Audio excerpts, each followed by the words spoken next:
Knife dope. More dope. Come and get your fix. What's up, fuckers? Your boy's back with a fresh batch of dope.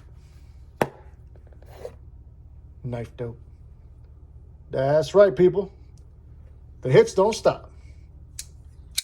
Today I got a new package that came in today, and I'm very excited. This is a first for the channel, but more importantly, it's a first for me. Big shits are happening. You can see here we have a little bit of a love bite, courtesy of this gal right here. This was a new knife I got last week, which is the KnifeDope invert. It's seen quite a bit of pocket time, you know? It really has. I'm enjoying it. I think so far this might be my favorite knife that I've gotten from KnifeDope. But anyways, the bitch bit me, so she's now mine. But back to what we're here to talk about. This new package from White Mountain Knives. Like I mentioned, this is a first for me, first for the channel. I've never had any knife from this brand.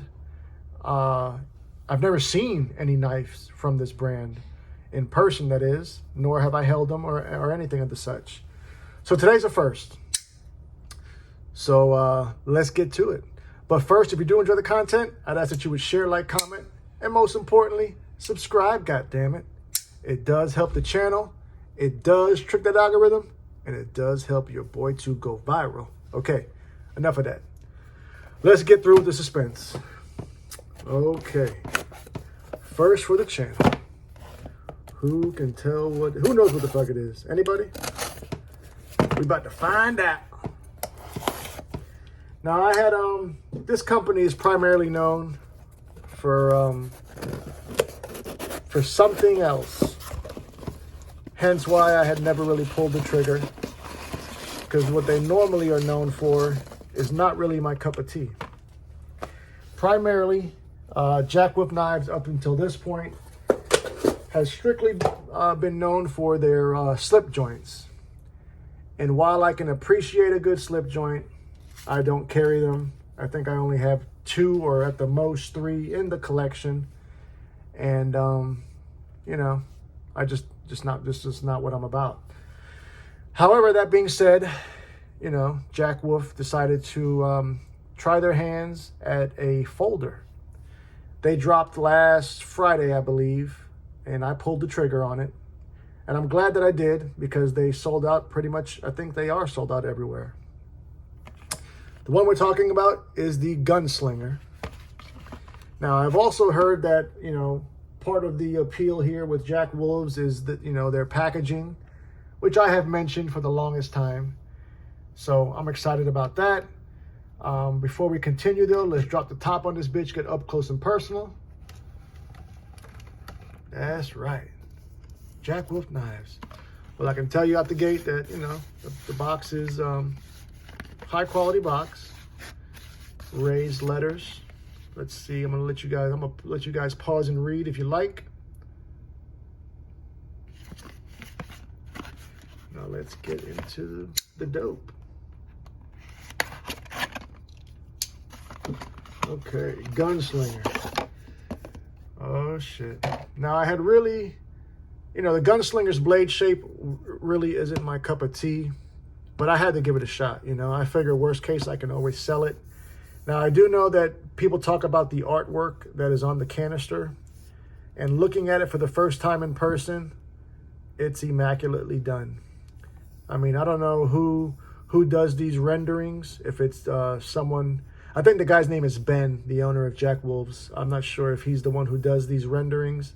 If anyone knows, put it in the comments. But, you know, back to what I always say, how a package can draw you in. I'm being drawn in. We can see that we have the Jack Wolf logo on the canister. I guess that's their puck. I believe each version of each knife comes with their own puck.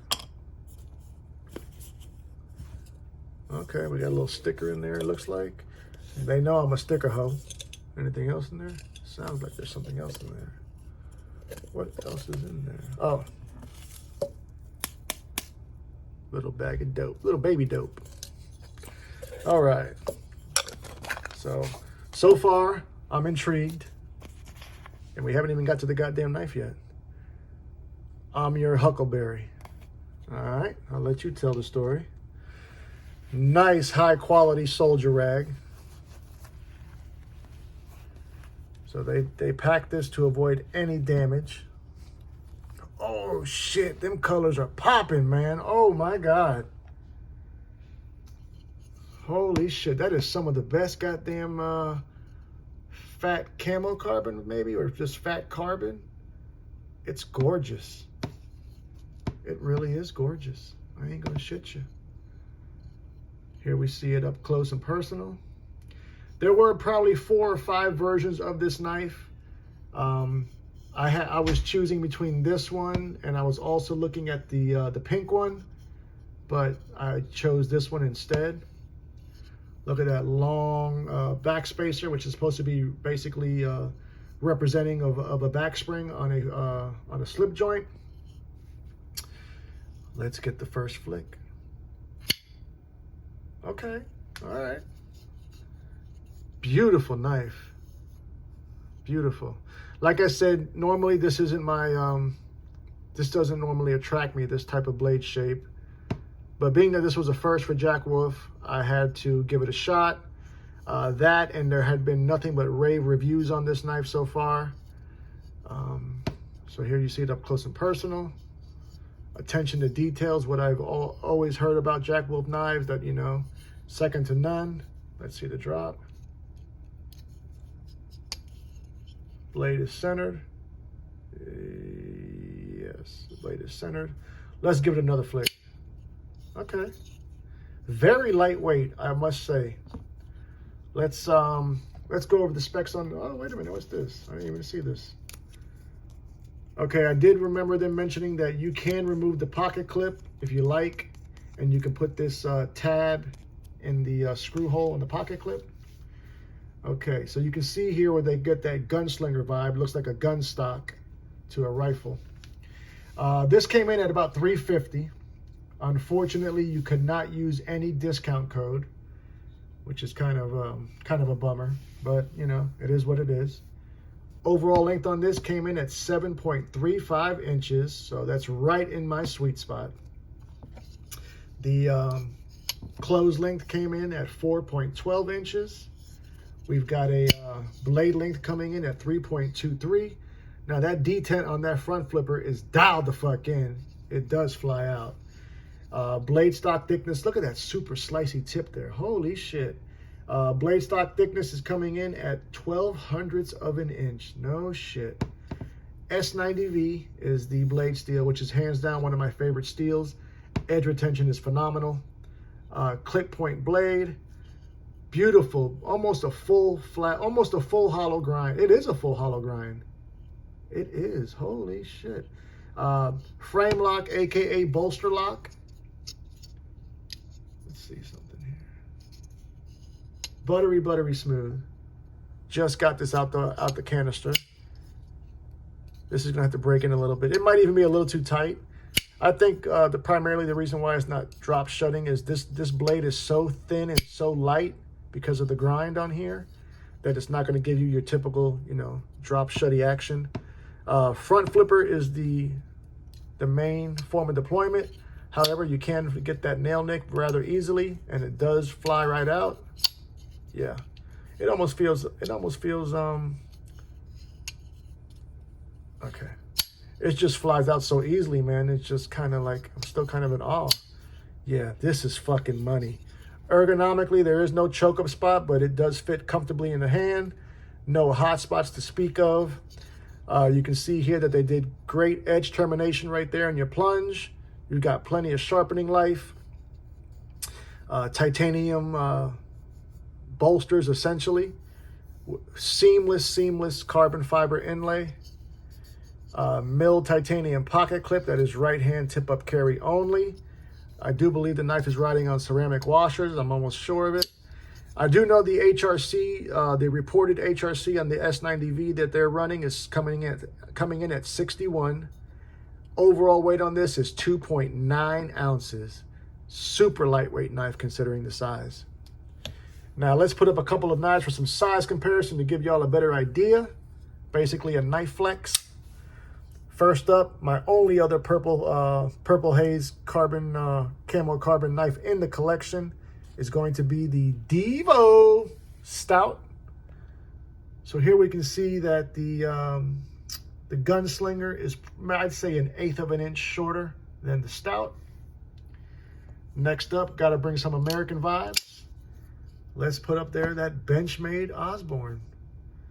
So the Gunslinger is also a bit shorter than the Osborne as well. Let's put up some more. Keeping that same camo fat carbon energy.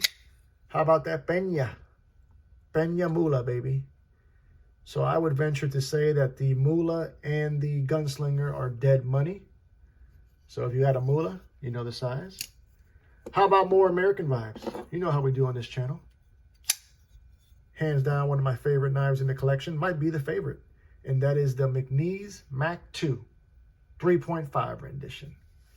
So we can see there once again that the Gunslinger is just shit. Yeah, it's still shorter than the Mac 2. Like I mentioned, this size of knife is in my sweet spot. Next up, the Kraken from Alliance Designs. So you can see that the Gunslinger is still so slightly smaller than the Kraken. Last but certainly not least, more American vibes. The legendary Spyderco Shaman, River's Edge Cutlery exclusive. So there we see it up against those. I'm excited about this Gunslinger. It's definitely going in the pocket tomorrow. And I will definitely give you guys my honest feedback on it. But first impressions, I am impressed.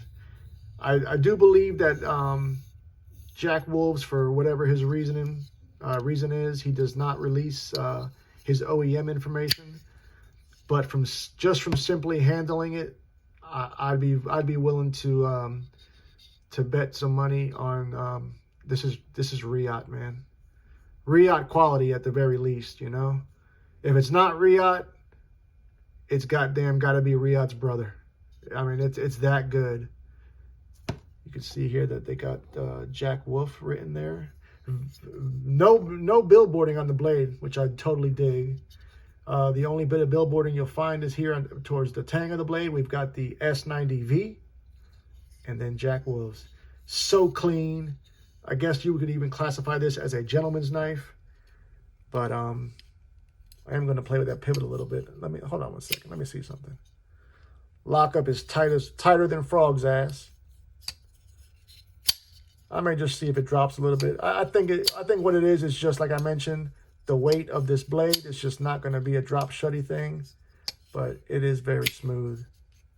You know, who knows? I may fuck around with the pivot a little bit to see if I can get it dropped. But there we have it, the Gunslinger, Jack Wolf knives. First one in the collection, people. Let me know what you fuckers think. Are you a Jack Wolf guy? Did you pick up the Gunslinger? Tell me all about it. Till the next time. Cut something. Cut someone. Just don't cut yourself. Stay dangerous, fuckers.